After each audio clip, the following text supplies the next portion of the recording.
Hello, beer tubers, and welcome to another beer review with me, Peter, the Master of Puppets, today joined by Henrik, the General of Galaxye. Yes, and we're reviewing more macro beer. A lot of people online have been talking about this brewery, and I've shat on them a lot. So this is from Theodor Schiøtz Brewing Company, aka Royal Unibrew, one of the biggest brewing giants in Denmark. They've had this project for a long time, and I was really against it when it first started out. I'm still quite against it. I never pick it up. Like, if I have the choice between a Hygerbejer and a Royal, whatever mass-produced attempt at craft beer, I will choose like a Hygerbejer, or choose a Thy Classic or something like that rather than those beers. But a lot of people have said that they've become quite decent with some of their releases. Some of it is still like this weird whatever in between, you know, you can taste like the money is in the marketing and not in the beer. But that being said, the brewery that they built in Albany, the old Albany facility, I think, in Odense, where they built this Theodor Schiøtz brewery. It's smaller. I mean, it's still quite big, but it's not the same level as some of the other bigger macro breweries. But it's a macro-owned brewery, and I like that they actually now put it on the label, because in the beginning it was all about marketing this as a craft brewery. And it's such a big thing in food right now, and I hate it. People market themselves as being something they're not. The pizza chain that is really famous, that's all over the country right now, Pizza Hütten. It's marketed as it's this company, or this Italian family that runs it. It isn't. It's all marketing. It's run by a dude who had Burger Shack, and it's just students that have a machine. They press a button, and there's a conveyor where the pizza goes into a gas-fired pizza oven. It's very clever. Yeah, and what it's all about is marketing, and I feel like it's a bit of the same with this. You know, it's a big brewery trying to be one of the small guys, and now they've been doing all these crazy live tastings. Yeah, the biggest live tasting in the world, which is very impressive. They broke the Guinness World Record, and there's a lot of microbreweries involved in it. But when you, as a microbrewery, attend an event like that, you bring them into the fold, and they're okay and accepted as a micro as well. Are they trying to steal identity?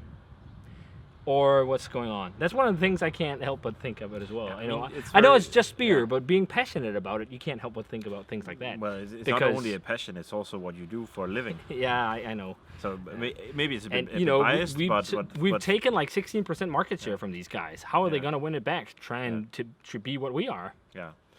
But it's very clear that it's clever what they want to do and what they're striving for. I mean, even when we bought this, they were in a cooler where on the side of the cooler it says craft beer. Yeah. Right. So it's totally what they're trying to do. And maybe they even believe it themselves. I don't know. You know, I think they have some. You know, Anarkist is hired there as the. I don't know what he does now. He's not too much in videos and stuff anymore. But he was the head of craft beer creations or something. It was his name. Like when they tried to market it in the beginning, they called him a guiding star in the galaxy of craft beer and all this obnoxious stuff. But he is a fairly talented brewer. He trained Sean Hill of Hill Farmstead fame. He kind of lives on that hype still. But you know. I haven't seen him involved too much. I see a lot of other brewers there when they do videos and things like that. And I mean, hats off to what they've tried to do and whatnot. But I'm just not too into supporting a macro brewery that's trying to do craft when it's I would much rather drink one of their macro products often, because often I don't know if they're better, but they just don't taste like fake interpretations. But with that spiel out of the way, a lot of people have reviewed these or talked about these and said they're actually getting to something along the lines of proper hazy beer when it comes to hazy IPA, because they've done that for a while. And one of the beers I really knocked from them was their first New England IPA, which was like, what is this? Yeah. It just tasted cheap. So you're giving them the benefit of the doubt and trying and see if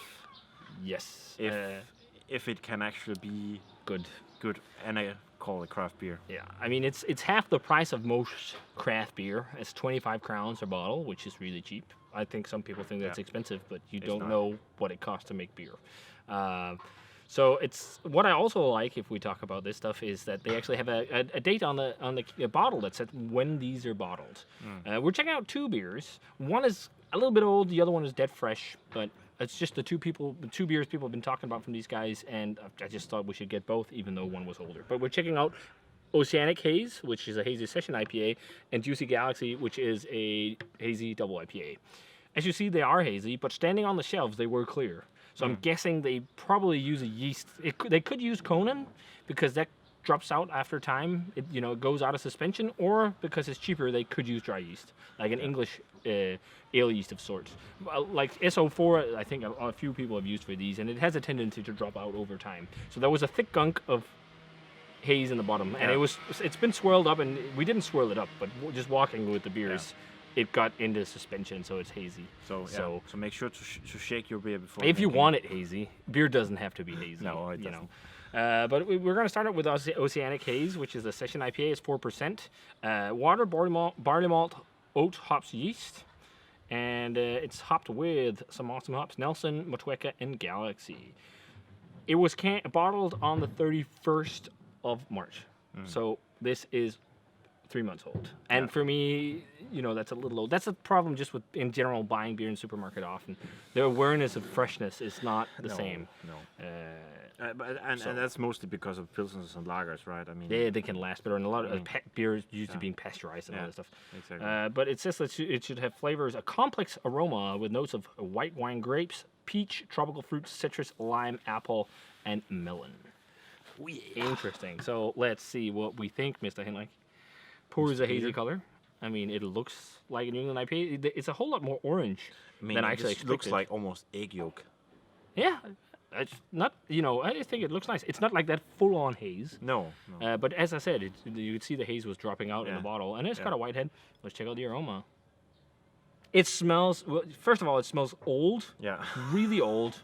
And it's also starting to oxidize. Yeah. I'm getting like a cardboardy, papery. It's super malty. Like, it's really sweet cereal malt.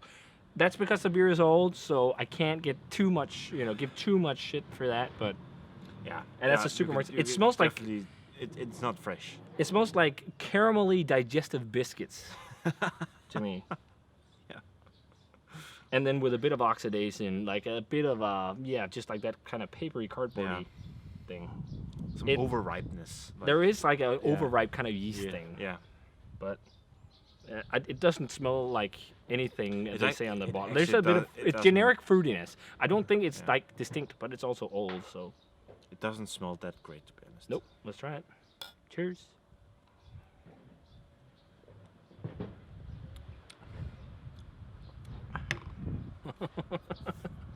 Wow, that is terrible. It tastes so macro. Whoa, that is It terrible. is so watery and thin, and I know it's old, and it's on the supermarket, but the mouthfeel shouldn't be like New England IPAs New England IPAs are known for fluffy mouthfeels. This is not fluffy. It's thin and watery. It has a very sharp hop, almost like it's dry hop for too long. The flavor that's lingering right now is like a very like a vegetal, earthy hop flavor. But that could also be from Galaxye. And hop. Yeah, it's like light, but the oxidation, I think it's better on the flavor. It's just a light papery note. I don't think it's like that kind of crazy. But there's a lot of, I think there's also a lot of caramelly flavor, actually. The malt really stands out right now, but it's so watery. And I wonder if they chose 4% instead of 4.5 because marketing is like, it needs to cost less. I don't know. Like, usually 4% is quite low for a session IPA, I'd say. Like, usually it's like 4.5, 4.7, like a Pilsner. I know it's just margins in terms of malt. It's not a lot, but it's super. It tastes macro. It tastes. I think really it almost macro. tastes like a little bit sour. It's like the first. I'm getting a weird Belgian waffle vibe from the malt. Like a weird. It tastes so fucking macro. Like, if I ever bought this or someone offered me at a party, I would say no and get their Royal Export or something instead. Yeah. Like, I don't want to drink this stupid... Sorry for cursing. Well, no, I'm not going to say sorry for cursing because we always do that.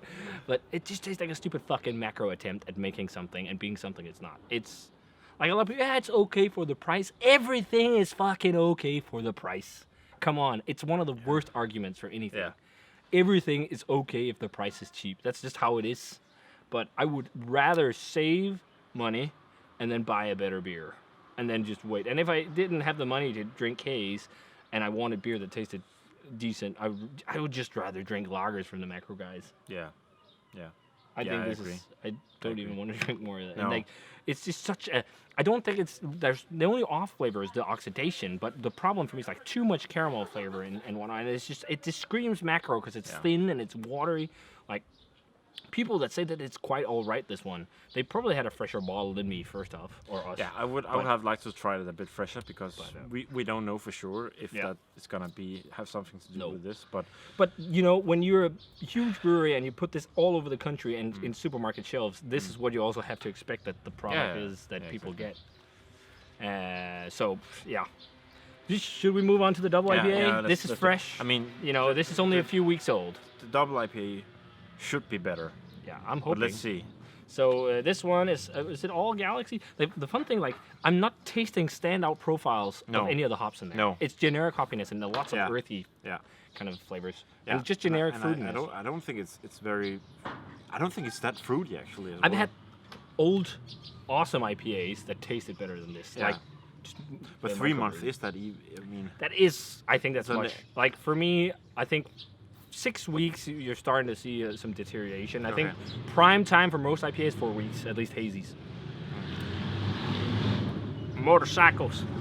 But this one is Simcoe, Mosaic, Citra, and Galaxy. So a pretty awesome hop combo.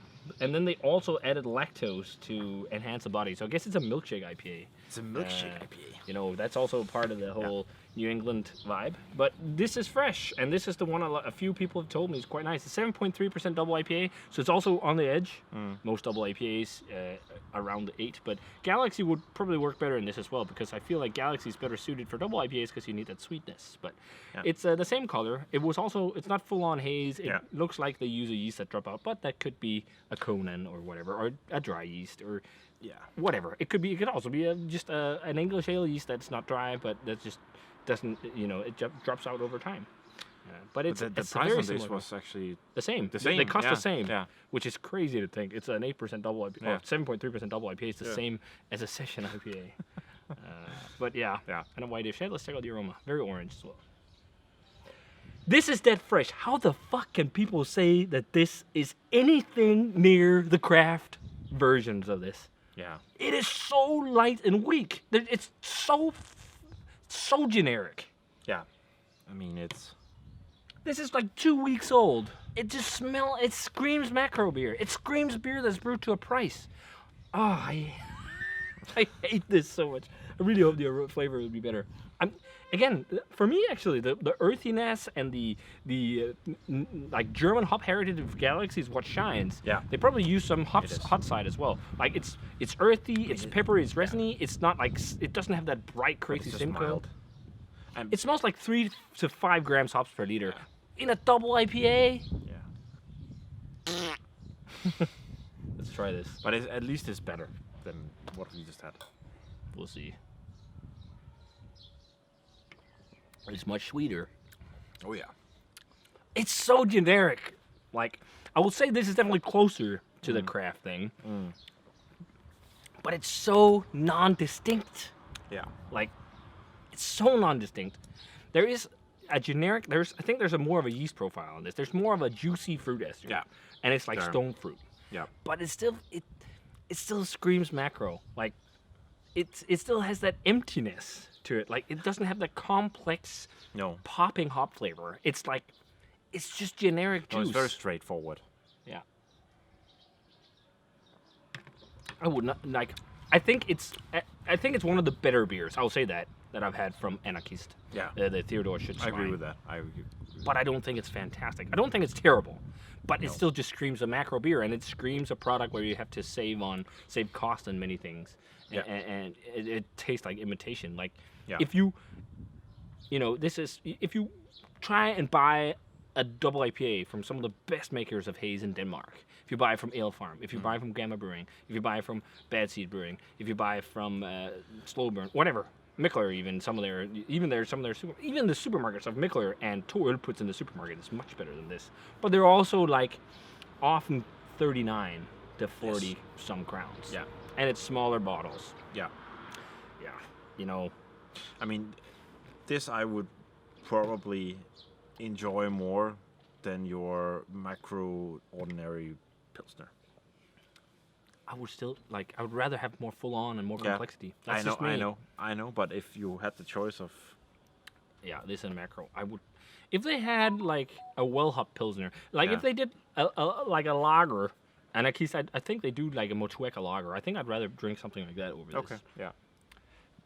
But I will say definitely, yeah, this is probably the best I've had from them. I would give this like a 3 on Untapped. Maybe that's too harsh. Maybe a 3.25. Yeah. It's around 3.25. It's like a 70, 72-ish, something like that. It's quite all right. It's an okay beer. It's not a failed beer in any way, shape, or form. It's not fucking anywhere close. It's A lot of not people craft beer. No, a lot of people are arguing that this can be the gateway to explore lots of microbreweries. I really don't think so. Like, the people who, buy this and go to the supermarket and like, maybe it could be thinking of it because I also started exploring the supermarket first. I think this could be more so than this. more so than this. This could be what makes one person trying something like this for the first time and want to explore more. But to be honest, they taste like I'm gonna sound like a snob and a dick for saying this, but they taste like Herr og Fru Frikadelle products. Yeah. Or Herr for Denmark. Like It is. Yeah. sit at home. Let's have a beer craft for beer. everybody. And then Yeah. and not everybody, but it's like the Herr for Denmark is the same we use here, where like you like to get some good stuff or whatever, but you don't want to splurge and get something that's really high quality, so you get like imitations and things like that. And it's I know it's very negative, and I don't want to be negative about it because a lot of people have their reasons for choosing things like this and whatnot. But it's just like it just tastes like it's brewed for a market where people it's people who like beer, but they do not really care about everything else about it. It's not made for people who are really into beer. They don't want to spend the money for it as well. Nope. Like, I think that's as you part of said, it too. for some people, buying a beer for 25 crowns is a lot. I mean, when they can get a pilsner for 5 crowns. Yeah. But but I will say this is definitely closer. And then So when that's you- why I'm also around the 70s, and I think that's really generous of me. That's the highest I've ever given this company any ratings in terms of these kind of beers. The Oceanic Haze in the state, it's maybe a stretch of giving it a 60, I'd say. It's maybe more like a 58. Like, it's around the 2.5 stars on Untapped. It's like, I really don't want to drink this one. No, that one. It's, the the single. The single. That's this one. Yeah. Yeah. I wouldn't finish that. If I was served this at a bar, I would only drink it because I paid for it. Yeah. I would, and that would be the only reason. Yeah. I agree with that. I think this is a terrible beer. I don't think it tastes very good. I don't think it smells very good. Yeah, it's like This is decent. I would. It's all right. It's all right. Sure. Yeah. I would drink this. But if you watch this and you think we're snobs and whatnot, it's really not what we are. We're just very passionate about the products here, especially me. I'm really into craft beer and beer in general. So that's the main reason for these kind of accusations and talking like this and whatnot, because it's really a company trying to if you can say it like that, steal identity a bit and do everything a bit cheaper and a bit more affordable and all that. And to some extent that would also be okay, but the whole thing that's the biggest problem for me is like it's trying to be something it's not. It is a big brewery that's imitating. And we've seen the same thing in the States for many years with Shock Top and Blue Moon and, all these kind of macro crafty beers and big breweries buying up craft breweries to steal identity and get market share back. But you know what? Maybe one day I'm in Odense, I'll go visit the brewery and see what they have. I mean, they've released some barrel-aged beers even and stuff like that, which is interesting. I mean, They had some in the supermarkets at like 89 crowns or something like that a bottle, which is very high for a supermarket beer. Okay. But, I didn't pick it up because I was like, no, that's not going to be worth my time. I'd rather save up 40 crowns more or something like that and buy a micro alternative that's going to be really good. But I mean, if you compare it, I'm not going to compare this to like Monkish and Treehouse and all this hype we've been drinking. But if you compare it to any microbrewed, almost any, there's definitely, I will say, there's also microbrewed New England IPA where I would drink this over. Yeah. Like if we say Scans, how something like in a clear bottle, that is one of the worst hazy IPAs What I've ever about had. Jacobsen or Yakima IPA? I think to some extent I would drink that over this. When it's fresh, the Yakima. It's actually fresh. It's all right. I think I agree. It's a bit more West Coast-ish in between. But that's what I like more about it, to be honest. But What about Albania IPA? I would rather just drink a Royal Pilsner. Or Tuborg. Yeah. Tuborg is quite all right, and it's not trying to be something it's not. No. Or neither is Carlsberg, or neither is Royal Export, and all these. No. Or just Royal Stout is actually quite all right. Royal Stout is very decent. You know, Royal does make some decent products. It's if you look at some of their ranges, but you know, a lot of those. But again, that's not a beer where they try to steal identity. No, do something that it's not. No. We can go on for a long time, and we already have, so I think we should just cut this video short, because you guys already know my stance on this. And all you guys I saw rate this and make posts and say it's all right. Yeah, it is all right, the double APA. It is. But I would just not spend my money here and spend it elsewhere, because I can get much better for like 20 crowns more, or 30. Yeah. And I would rather have quality over quantity. I agree. So there you go. So if you guys had a chance to try either Oceanic Haze or Juicy Galaxye by Royal Unibrew in their Anarkist line of beers that they do at the Theodor Schiøtz Brewing Company facility, let us know what you thought of them. I would probably skip on this. Yeah, skip. Yeah, I would skip. You know, I wouldn't buy either of these again, but if I was in a tight spot at a restaurant or something, I was like, I really crave a double IPA, I might buy this. Yeah. But if there was a Pilsner, I would rather buy that anyway. Yeah. Like often if we go out to eat, that's also one of the weird things with the food scene in Denmark. They have the crazy sommeliers with crazy wine menus and stuff. And then beer, it's only macro and macro brands. And like, it's weird. There's a few restaurants that work on this stuff, but yeah, we're going to cut it there. We rambled too long. Hope you guys enjoyed the video. Thanks a ton for watching. If you guys had any of these beers, let us know. What's your whole thought on the stance with the Theodor Schiøtz? Is it good enough? Is it an okay entry-level beer? Do you think it's bullshit that they steal identity? What do you think? What's your thought? Let us know. We're going to get a discussion going, hopefully, because I think people have very different opinions on this stuff. So yeah, let us know. And as always, remember to comment, subscribe, check out the Facebook fan page and Twitter and Instagram. Give this video a thumbs up if you enjoyed it, and ring the bell for future notifications about videos. And we're going to say cheers in half decent macro hazy IPA, and see you guys in another beer review.